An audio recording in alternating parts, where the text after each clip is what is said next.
Hey folks, Sheila here from Design Files.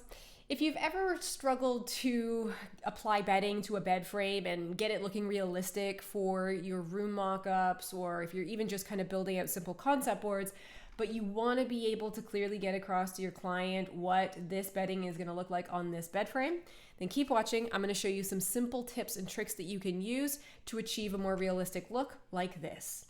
So let's go ahead, we're going to start with these images right here. So you can see that I've got this bed frame. I am choosing to use a bed frame that is shot square on so that it's easier for me to work with. And then down here, this is the bedding image that I want to use. But in my case, this bedding is cut off and I've got this throw blanket here that I don't want to incorporate within this design. So here's how I went about kind of taking portions of this image so that I could build out the look that I want. Now, what I've actually done here is I took this original image and, well, here we go. Let's just pull this bed apart and you'll see exactly what I did. So I'm going to take this footboard off and then I'm going to pull aside this bedding piece, and the pillows. Okay, so I started with the original bed frame. Then I took this image right here, and what I actually did here is I went into the background removal tool and I used the manual remove background option. Now here, this tool allows me to basically trace all the way around the product and cut out the portion that I wanted. So I just took this one side of it and then I came straight down the middle because I don't want this throw pillow or this throw blanket and I don't want to deal with the cut off edge. So I'm just going to come straight down the middle. We're just going to close off that trace and I'm going to save this. Once I have half of it, what I can actually do here now is I can line this up for the bed. And I'm going to take this piece. I'm then going to duplicate it.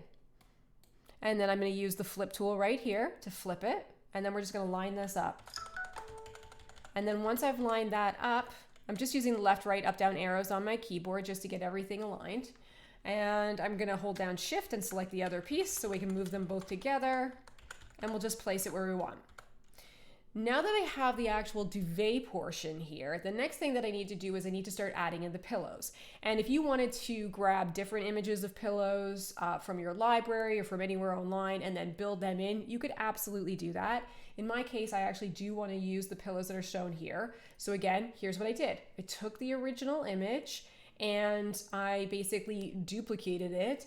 And for the pillows, if I go back into the remove background tool and into the manual one, you'll see that I just cut out the portion of the pillows this time.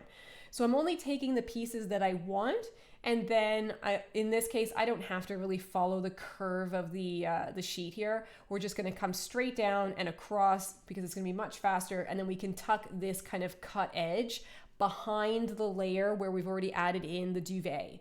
So you just trace around the portion that you want, cut off the rest, save it. And then in this case, let's bring this all the way to the front first. I'm just going to bring this down here so that we can kind of get it into position. And you can see how we're seeing like that cut edge. I don't want that. So what I'm going to do is I'm going to use the layer tools and I'm going to push this all the way to the back layer. And then I'm going to bring it forward one layer at a time until it's in front of the bed frame, but behind the actual duvet. So now I can just kind of shift this around and get it into the position that I want. And I feel like I'm going to take this duvet down just a little bit, something more like that. Okay, so now that I've got this in place, the next thing that I need to do here is I need to get that footboard. So I'm going to click on the actual bed frame again, duplicate that. And then this time I'm just going to use the crop tool and we're just going to crop right down to just the actual footboard and we'll apply it. And then we're just going to layer that directly on top. And there you go. So it's basically just kind of thinking about product images and figuring out what you can actually cut apart and then layer back together based on how you want that final look to be. So in this case, we started off with an image that wasn't really going to work if we were trying to add it to this bed frame, but by cutting the duvet in half and just taking that portion and then duplicating it, I was able to get the full look. And then by cutting the actual pillows out separately, I'm able to layer them behind. Now, I could have, if you're probably thinking, well, why didn't you just cut out the pillows at the same time? The reason I didn't do that was because of this one right here.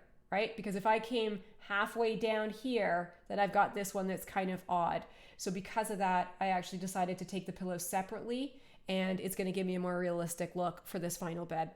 Now, the final thing that I'll just share with you, if you wanted to build this into a full room mock-up, and you want to be able to move and scale this all at once, what you want to do is you're going to select the footboard here. Then you can select the portion of the bedding that you've added, this portion as well, select the pillows, select the final bed frame, and then go ahead and group all of those together. Once you group it all together, that means that you can scale and move it all at once, and you're not at risk of certain pieces, you know, getting shifted and then having to scale things individually. So it'll be much faster for you to then build this into a full room design. So there you go. I hope these tips have been helpful. If you haven't seen the video on how to use the tracing tool, and by tracing tool, I mean the manual remove background option, there is a video within the video tutorial library that'll show you exactly how to use it and guide you through. So be sure to check that out, because it really does come in handy for different cases like this where you need to start getting creative with some of those images so that you can build them into your designs and create more realistic looks. If you have any questions at all about what we've covered in this video, feel free to reach out to us on the live chat. We're more than happy to help. Thanks for watching.